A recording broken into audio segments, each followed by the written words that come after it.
this. And I was saying, like, the last few times that I had an opportunity to speak, I used to never like say, here's the title of my message. I just like, that's for them preachers that, they got their robe on. This is my title, the subject. Where's your robe at? It's in the closet. I'm gonna put it back on. I'm gonna wear it again. I'm telling you, I like it.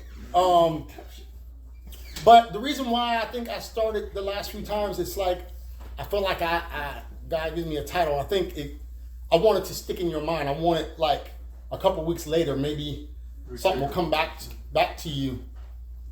And the message that I felt like God is giving me to share is the making of a monster.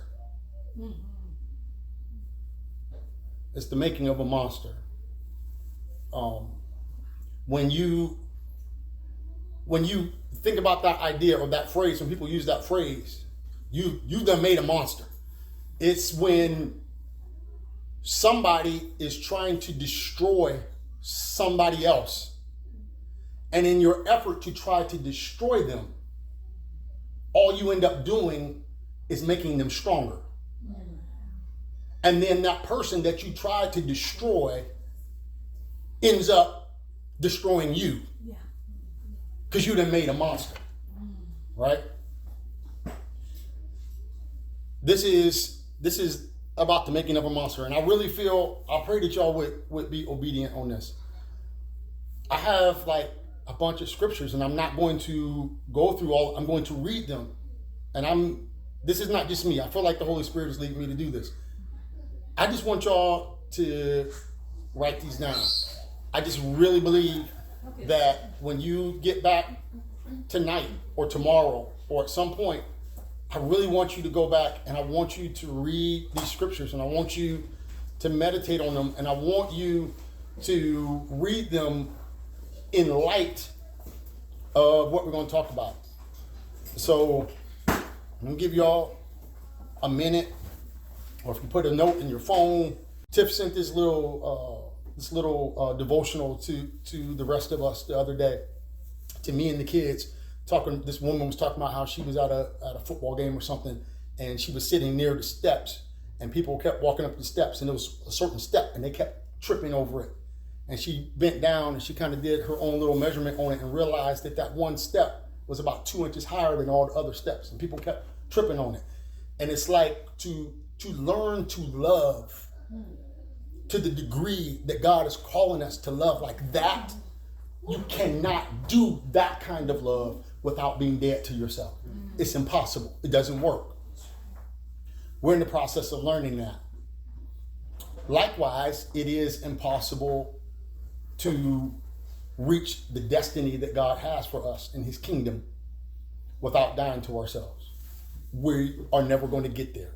Not in the fullness of it, not to the complete fulfillment of it. Now, the opposite of death to self is pride. And this is something that I learned I think it was yesterday or the day before yesterday. I was studying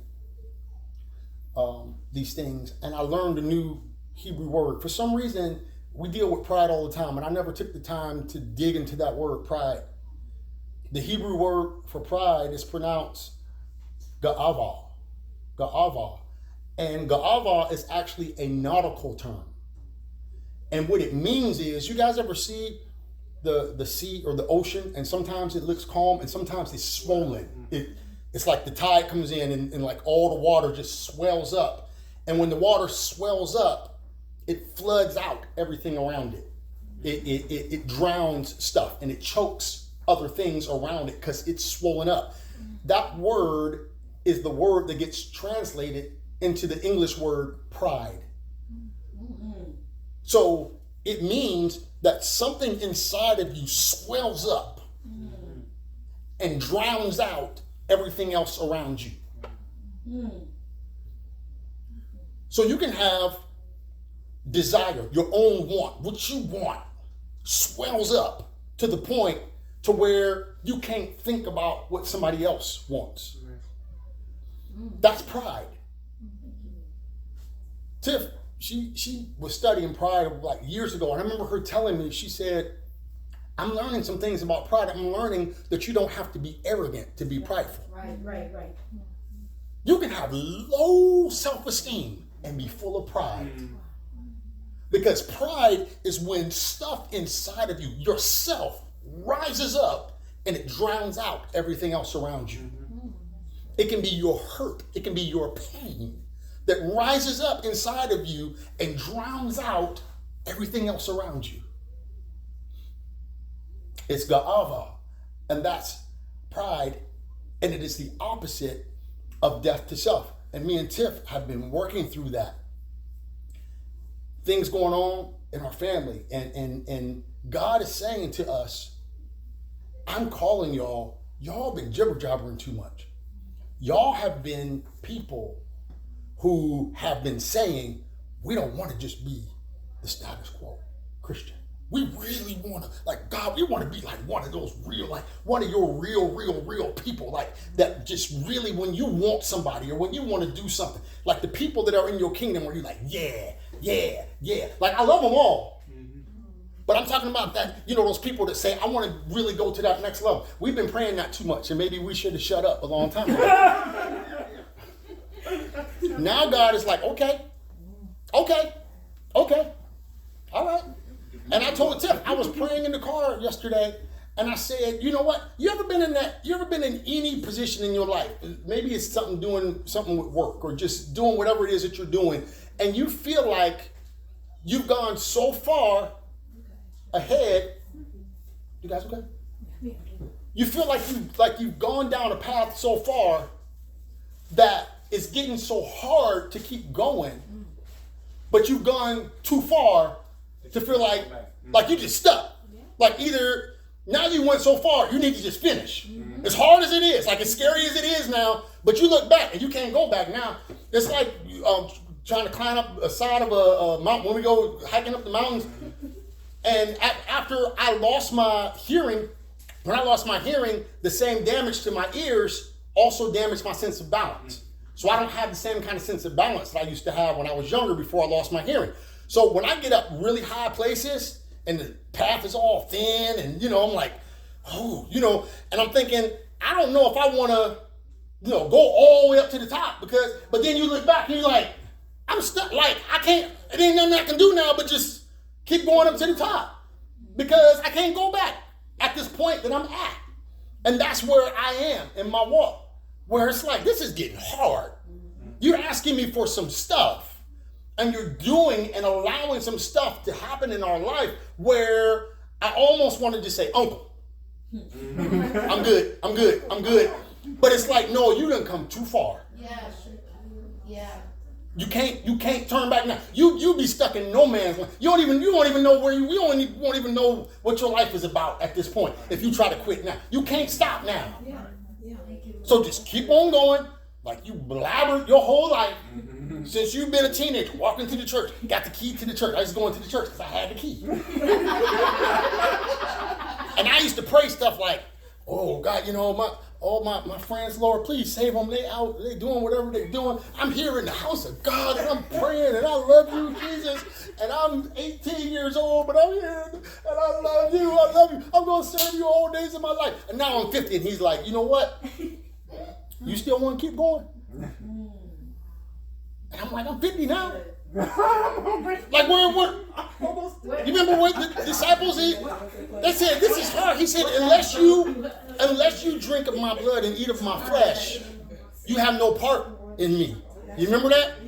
And a lot of people say, that's just weird, and I don't understand that. And a lot of people left. And he asked the 12, he said, y'all gonna leave too?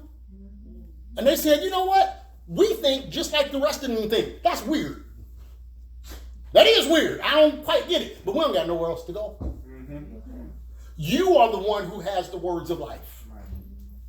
We'll have nowhere else to go. We'll stick with you. I want you guys to look at Malachi chapter 7.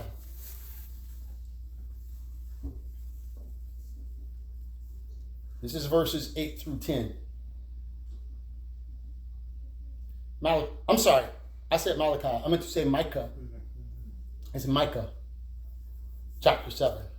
verses 8 through 10. I think there's only 7 chapters in Micah. It might be 7 or 8 chapters. But it says, rejoice not over me, O my enemy. When I fall, I shall arise.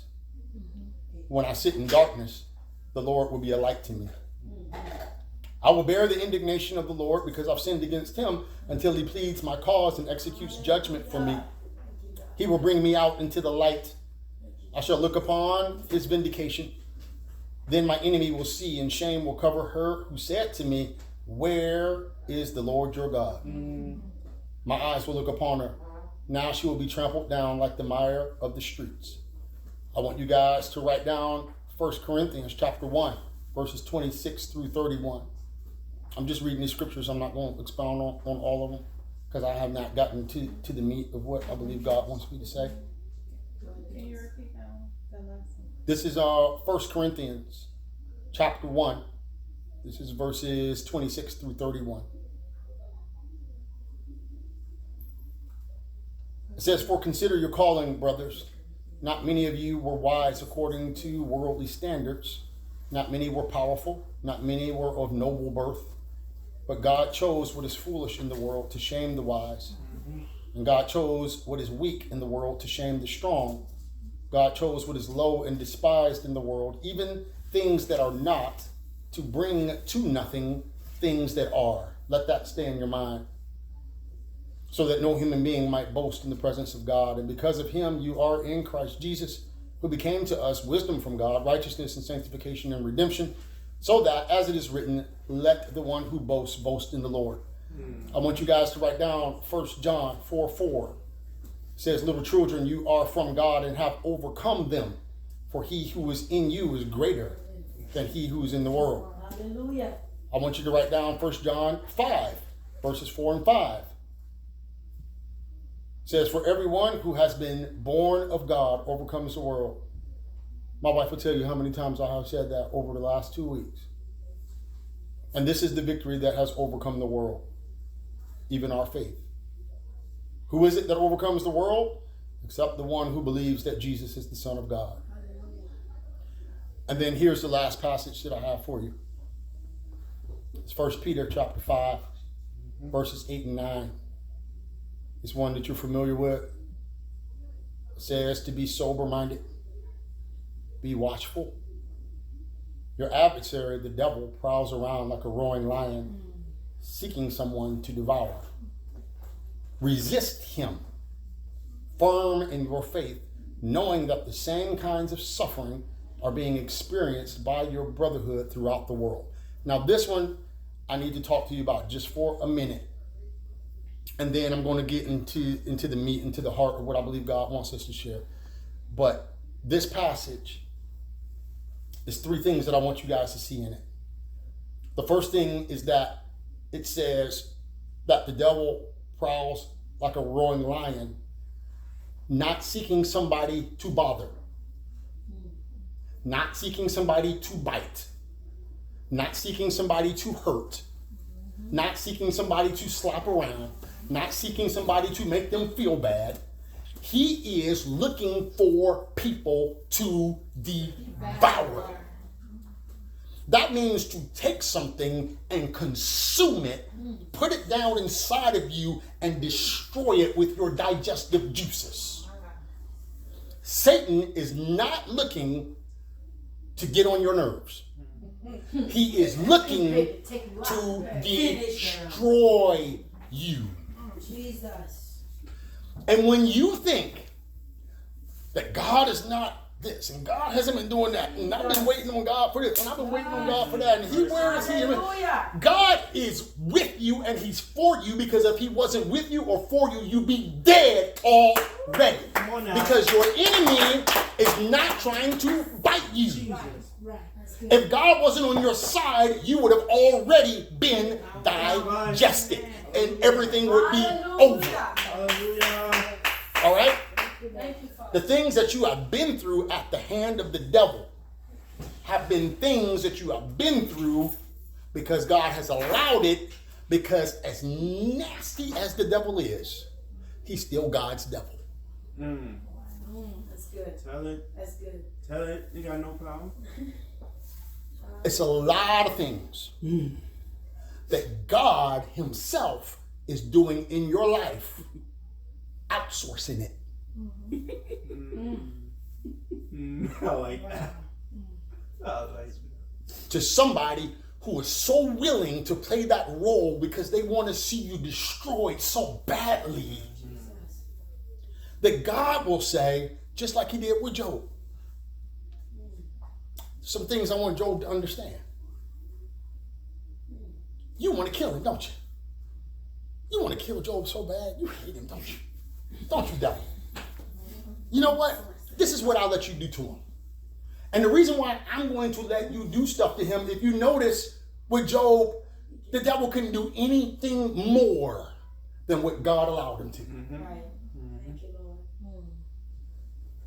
And so the degree to which the devil harmed Job and hurt Job and brought destruction in Job's life was only up literally to the point that God said, that's how far you can go. And you can go no further. Glory to God. Come on now. And while the devil is thinking, I'm trying to kill this dude, God is thinking, I'm doing something in Job's life.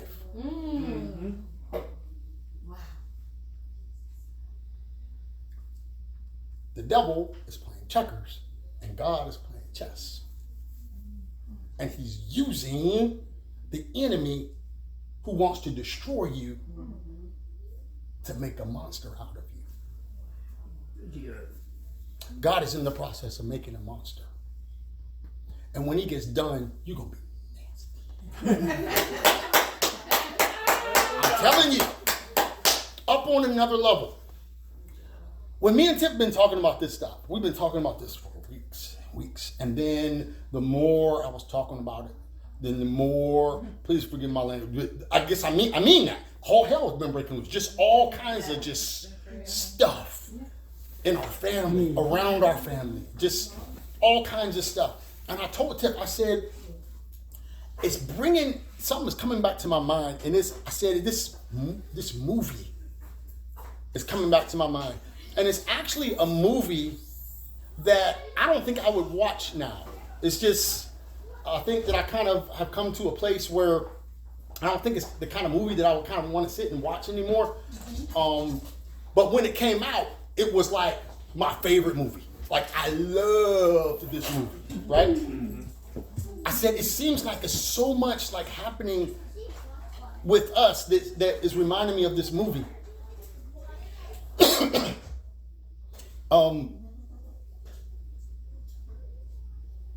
Before I say that, because y'all gonna know what the movie is. I'm gonna keep y'all in a little bit of suspense.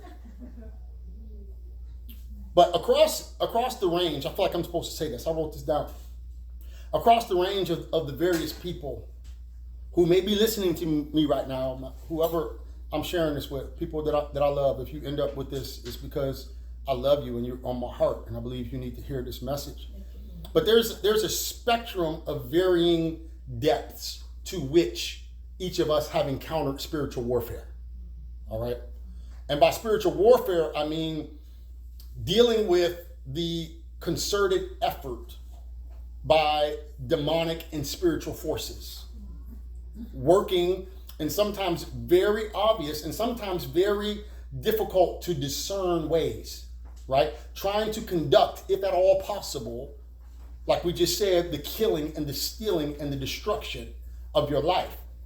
And there's different reasons that we as Christians, and even some non-Christians, encounter varying degrees of demonic opposition in our lives. But that's not like exactly what I'm trying to deal with in this message. But suffice it to say that God's enemies that you have now inherited as your enemies, all right? They were not your enemies originally. They have always been God's enemies. Now you come up under God, and now you have inherited enemies because of your relationship with God, and more specifically due to your purpose in God. They're going to attempt to destroy you with a level of ferocity that is relative to the degree of threat that they deem that you pose to their ultimate destruction. I hope that you caught that. I didn't. I'm sorry. All right. I said that when the enemies of God are coming against you, that you have now inherited as your enemies, they will attempt to destroy you with a level of ferocity, or the degree to which they are trying to come at you will be relative to the degree of threat that they deem you pose to their ultimate destruction. The more they believe that you are somebody who somewhere down the line is going to take them out, that is the degree to which you will be very aware that they are trying to take you out. So make no mistake, I want you guys to understand this. Satanic forces are not in the business, I already said that, of trying to bother people. They're trying to kill people. And because they exist in God's world and cannot simply accomplish whatever they please at any time, they will do whatever they can to you. Just like Job. Whatever I can do to Job, I will take it to the full extent that God will let me. Because I want to wipe him off the face of the planet. If a demon could kill you, it would. Any Christian. But the truth is that there is a subset of Christians in this world that the forces of hell are working harder, planning harder, conspiring harder, attacking harder, instigating more confrontations with, focusing more weaponry upon, plotting against more deviously and cunningly in an effort to destroy them with an intensity that exceeds the effort and the intensity that they show towards others. All right? Now, people who are familiar with demonic activity refer to Christians like this that I'm describing as being on, you guys have heard this, on Satan's hit list. If you are on a strong enemy's hit list, then it's possible that you might not realize it at first. Right? If you get in, if you do something to the mafia and you don't even realize that you did something, right? Maybe you're just driving down the street and you cut off somebody by mistake, didn't even mean to, right? And they in the mob. Right? And you don't even know you got on the mafia's bad. You done got on Tony Soprano's bad side. You don't even know, right? And you're like, I'm good. All of a sudden, when you don't even realize somebody's about to, out to get you, and then like 2 or 3 bullets whiz past your head, and you're like, "Ooh, that's a coincidence." And then next thing you know, you're driving down the freeway and your brakes don't work. And then a week later, like you in the hospital because you got arsenic poisoning and something. And then you start saying, "Wait a minute, I think somebody's trying to kill me." Right? Sometimes you walking in your Christian walk and it's like, I'm good. But then after a while, it's like some of the stuff that the enemy is trying to do, like thing after thing after thing. And you start saying, wait a minute. Right. Somebody's trying to take us out. Like this is, it's starting to become obvious here, right? Now, when you are a Christian on a demonic hit list, it starts to become obvious after a while. And the demonic activity against you becomes more overt. And most of the time, people who are on a demonic hit list, they've been getting attacked from the time that they were children. And they have no idea that they had a satanic bounty on their head. When you are on a hit list, oftentimes you can look back in your childhood and go, you know what? He been trying to kill me the whole time. I've been on this hit list for a long time. But what's scary is that there are some people, and it might be somebody that ends up hearing this later, making this recording. God put it on my heart to say that there's some people who at some point in their life were very conscious and very aware of spiritual activity. And it's almost like y'all remember the story of Peter Pan when he got older, and it's kind of like he forgot, he lost sight of like all that whole other world that there is. And it's somebody that's listening to me that like when you were younger, it's like, I know, God is there and angels are there and demons are there and there's this whole spiritual thing going on. And you've gotten to the point where it's like, I'm just working, I'm just doing my thing. I got my kids, I got my wife, I got my husband. And you're not thinking about it anymore. But what's scary about that is 2 things can happen with that. Either number one, you can get so sidetracked in life that you're no longer that much of a threat. So not that many things are happening to you.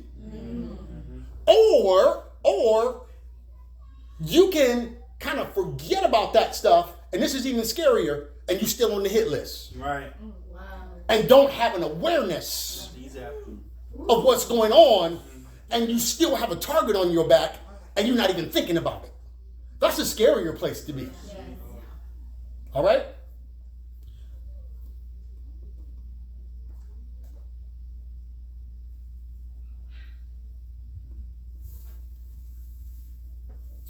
All right. I'm just praying about what needs to be said. But now that you know, some of you in this room, some of you who might be listening to this recording, whether you are one of the ones who's just beginning to recognize and see, or if you've been cognizant for a long time that you're on the hit list, there can be a level of frustration because you feel that as a child of God, you shouldn't be subject to all these continuous attacks. And when you stand your ground and you rebuke the enemy, it should leave and the attacks should cease, right? And you believe that Jesus was manifested to destroy the works of the devil, so you shouldn't keep having to deal so often with the devil's workings. But over the past several years, my wife and I have been dealing with this, and we've been talking about this, praying about this. It seems like almost continually. And this is when this movie came back to my mind. And I want to see if y'all recognize it. Oh, let me tell y'all something real quick. Just real quick. When Tiff and I got married, we're about to have our 30th anniversary in a couple of weeks. It's going to be 30 years. Beautiful. I think I shared this with Roger. A mouse that would get into your house naturally is brown, gray, or black. Right? And you come home in the daytime, a mouse is not running across your mouse. It's going to run along the baseboards. It's going to stay hidden, right? If it comes out at night, then it's still on the baseboards, right? It doesn't run across the middle of the floor.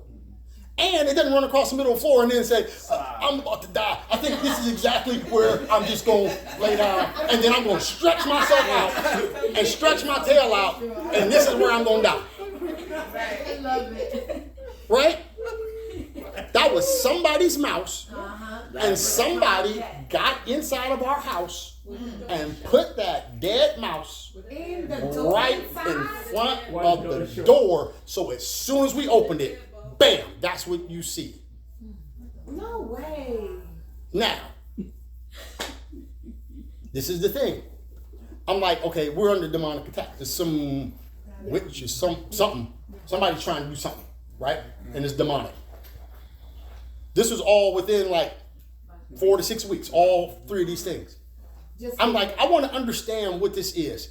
And so I went and I tried to find a book about like how animals are used, like if it's a witch or somebody trying to do something to it. I had no idea. I went to the manager and I'm like, we found this mouse. And they said, you know what? They were like, we'll admit. They said, sometimes we get bugs or, maybe you get a roach or whatever. We come and spray or whatever. They're like, we never had any mice issues.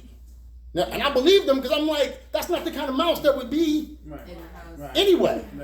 So I'm like, I'm not blaming y'all. I just want y'all to know somehow somebody got a mouse inside our.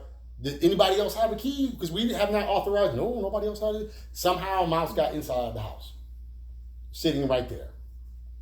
So I went and I was trying to find a book by a Christian who would talk about these things, and I couldn't find one. And I ended up finding a book that was actually written by a witch that talked about this is how we use animals.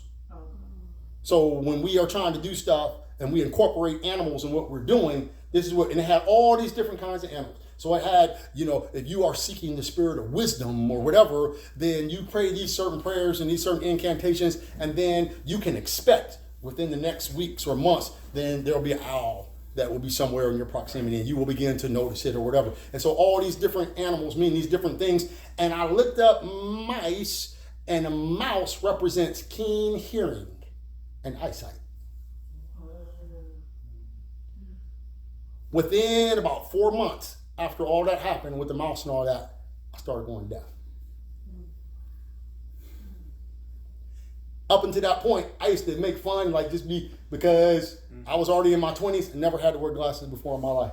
Laughing at my friend, yeah, I got 20/20 vision. All of a sudden, it's like, man, I need an appointment. I can't. Started going deaf. And so what happened was, Satan was introducing himself to us. And I believe that he was kind of letting us know that this is how it's going to be. I'm going to be after y'all. All right. I got to hit out on y'all. This is what's coming to my mind. Now y'all gonna remember this, and I want to put this together. Forgive me for taking so long, but this is gonna be good for you. So just receive it. I'm not recommending that y'all watch this movie. I'm not saying this is my movie recommendation. All right, I'm not being Cisco and Bieber. All right, I probably haven't seen this movie probably been about 20 or 25 years, but I used to love this movie. And so here's the plot of the movie. All right, y'all going to start knowing it when I say. The world has been taken over by an artificial intelligence called Skynet. You know where I'm going. Yeah, I know. Now, Skynet is an artificial intelligence, but it makes itself smarter and smarter to the point where it becomes self-aware. So it's almost like it's becoming its own person, right? Mm-hmm. And Skynet has decided to kill off most of mankind and then take the rest of the human beings and enslave them and make them live in servitude to Skynet, right? This artificial mind. So the world has become this horrible place under the thumb of Skynet, and it controls humans. And so finally, what happens is when all these people are oppressed, this man rises up, and his name is John Connor. And John Connor has the wisdom, and he has the charisma, and he has the intelligence to gather up what he calls the resistance. All right? He calls it the resistance. It's like a rebellion against Skynet. So we're going to take back our lives. We're going to become human beings, with dignity again. We're going to restore our place in the world and be what we're supposed to be, not just slaves to this artificial intelligence. So John Connor rises up, and eventually he and his resistance and the rebellion is able to overtake Skynet and return humanity back to his natural place, right? Mm-hmm. So what Skynet does is Skynet says, we figured out how to use a time portal. And what we're going to do, what we do to keep the human beings enslaved is we have these robot cyborgs, and they are called the T-800s, right? Mm-hmm. And we use the T-800s. They're like these big metal robots, and they just go around, and they're so strong, and they got guns, and they just are destroying the human beings and making sure that the human beings do whatever they say, right? And so Skynet says, John Connor is about to defeat us, so we're going to send one of these T-800s back in time. Mm-hmm. And we're going to kill John Connor's mama before she has a chance to conceive him. So that we will never be destroyed, because there will never be a John Connor. Oh, I remember that. So he sends it back in time, right? Mm-hmm. It pops out. John Connor has not even been conceived. The thing that pops out, that T-800, is known as the Terminator. Right? You saw the Terminator? But what John Connor does, he's so wise and he's so smart, he's so intelligent, he sees from his vantage point in the future, he sees, y'all trying to send a T-800 back to kill my mama before I can be born. So I'm going to send my best soldier back at the same time you send the T-800 back to protect my mama from the T-800 so I can be born. Mm-hmm. Right? Jeez. Now this is what happened. The T-800 comes back, He's trying to destroy his mother, Sarah Connor. Yep. But what happens at first is the T800 is designed, it literally has real flesh on it. It's real human skin. They've taken the skin from some of the people that they've destroyed and put real skin on it, real eyes that are plugged in over the fake eyes, right? Real human eyeballs, all this human stuff, so that at first Sarah Connor thought that she was wrestling with flesh and blood. But she wasn't wrestling against flesh and blood. She was wrestling against something that was up inside of flesh and blood. That's why I said to y'all, we have to be dead to ourselves, because when our flesh rises up, when our self rises up, that's what opens you up to the enemy putting his hand up inside of you like a puppet. So I got 3 plot twists. Here's the first plot twist. The first plot twist is I always think I'm the good guy. It's everybody else causing me hurt, causing me pain. And you don't realize that when your stuff, that pride, that agava rises up inside of you and floods everything else, that's what sets you up to be the puppet that Satan has his hand up inside of you, causing other people pain. So when you say, that's the bad guy, that's the bad guy, that's the bad guy, somebody else is looking at you and saying, you're the bad guy, you're the bad guy, you're the bad guy, because we're getting used the same way that Satan is using people against us. We have to die to ourselves to unavail ourselves to be used in that way. Anyway, here's the T800. It looks like a man. She's like, why is this dude trying to kill me? Why is this man? At first she didn't know, like I said. It's like, okay, who's this guy that keeps following me? Next thing you know, bullets start whizzing past. Next thing you know, cars start crashing. Next thing you know, she's like, wait a minute. Dude trying to kill me. And then later on in the movie, it's like, this ain't no man. This is not flesh and blood that I'm wrestling against. But this is the way God works it. In the movie, when he sent the man back to protect his mama against the T800 so that he can be born, the man that he sent back to protect his mama ended up being the one to be his daddy to bring him into the world. Wow. So no matter what Skynet tried to do to say, we are not going to let John Connor wipe us out, everything got turned back against them.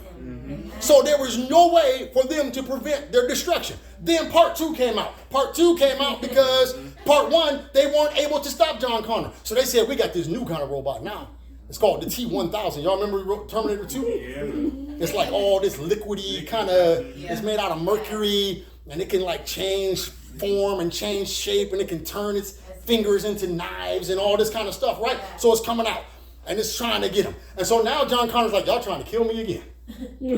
This time, they send the T-1000 back to when he was 10 years old and said, we're not going to try to kill your mama, we're just going to try to kill you when you're 10 years old. And John Connor said, you know what? I done got some of the T-800s on my side. So now when y'all send the T-1000 back, I'm going to send the T-800 back to protect me against the T-1000. Comes back, and guess what happens? The T-800 ends up, with the help of John Connor, destroying the T-1000, and they ended up finding the guy who created the technology to make all this possible, to even make Skynet possible. He realizes, oh, this is what's going to happen in the future from my technology. Let me take all of this technology and destroy it. So he destroyed it, and the only technology that was left was the chip inside of the T-1000 and the chip inside of the T-800. So the T-1000 ends up getting destroyed. Goes into that molten metal, right? And it's destroyed. And the only thing possible left to ever cause Skynet to be allowed to exist is inside of the T-800. And the T-800 says, it's time to destroy me. It goes down into the molten. And now Skynet, in its effort to destroy John Connor, has destroyed itself. Wow. Made a monster. You're trying to take somebody out, and all it's going to do is destroy you. Satan is trying to take you out. But here's the plot twist. And I said, God, this is why you brought this to my mind. Because in the first movie, Arnold Schwarzenegger, right? The Terminator. That's the Terminator. That's the Terminator. What did he terminate? Nothing. T-1000. Try to shoot him. Boom. Blows a big hole. Come back. Oh, I'm not going to stop. I'm going to keep trying to kill you. No matter what you do. No matter what you do. I'm going to keep trying to kill you. What did it terminate? Nothing. Who was the Terminator? John Connor. Satan is after you. But who is the Terminator? I am. Look, I am. Wait, oh. You are the Terminator. You're the Terminator. Because no matter what, every time Satan is trying to take you out, he's been trying to take you out for decades. And he keeps shooting you. Bam! They keep hitting you with stuff. Bam! And you know what? I told Tiff, I said, I bet you Satan think we like Jason. Just keep trying to kill us. Just keep, and next thing you know, it's like some of the stuff that has happened just in the recent weeks. And it's like, bam, I got y'all now. We're like, the next thing you know, we're like, we're coming back. Satan is like, golly, Bob. We still not in. I know. Can you people just die? I sit down a whole epic about it. But here's the problem. Here's Satan's problem. Whatsoever is born of God overcomes the world.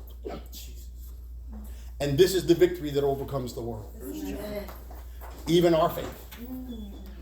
That's Satan's problem. He cannot destroy what God is doing. Hallelujah. I say this, I speak this into your life. I speak this into my family's life. I keep saying, no matter what happens, every time I send out a text, every time I say this to my wife, something else happens. But I still say it again right now. Satan's problem is that whatsoever is born of God overcomes the world. And this is the victory that overcomes the world, even our faith.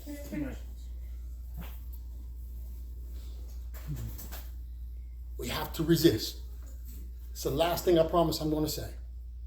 Freedom, the resistance, to fight back, to say, as the devil, as Satan is trying to attack you and take you out, you have to resist him. Amen.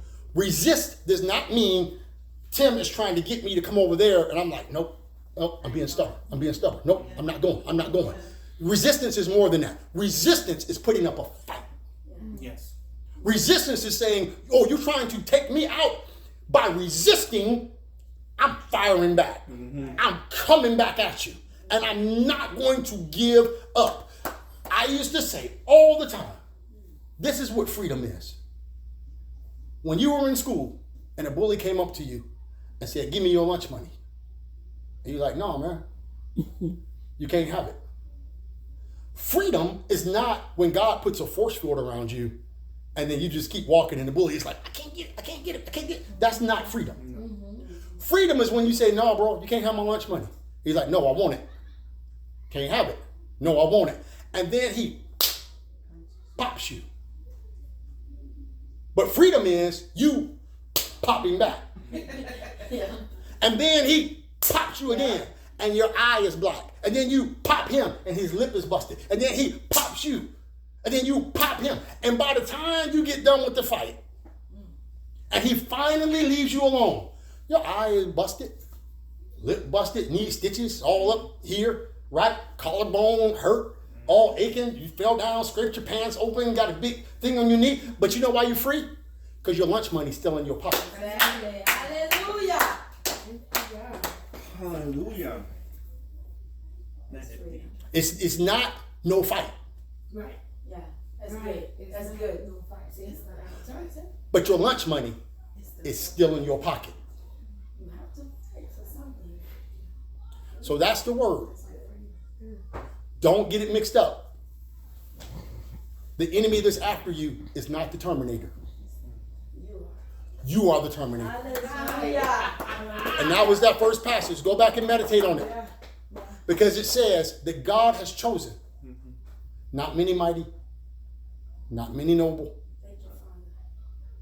It says, but he's chosen the weak things of the world and the base things. But this is the part I like. He says, even the things that don't exist right now. I am choosing things that don't exist yet, and I'm going to use those to destroy things that do exist that I don't want to exist anymore. That's good. That's good. Thank you, Father. So there's a hammer somewhere, and the handle hasn't even been carved yet. It's still inside of a tree somewhere. The top of the hammer, the metal part, hasn't even been forged yet. And that's the hammer I'm going to use in your hand to break something that I want to be broken so it doesn't exist. I'm choosing stuff that doesn't exist yet for you to use qualities that you don't even possess yet. I'm going to use things about you that I haven't even gotten into you yet. And that's the stuff I'm going to use to destroy the stuff that's trying to destroy you. I'm going to use John Connor to take down Skynet. And John Connor doesn't even exist yet. Jesus. Thank you, Father. That's it. Yes, Lord, I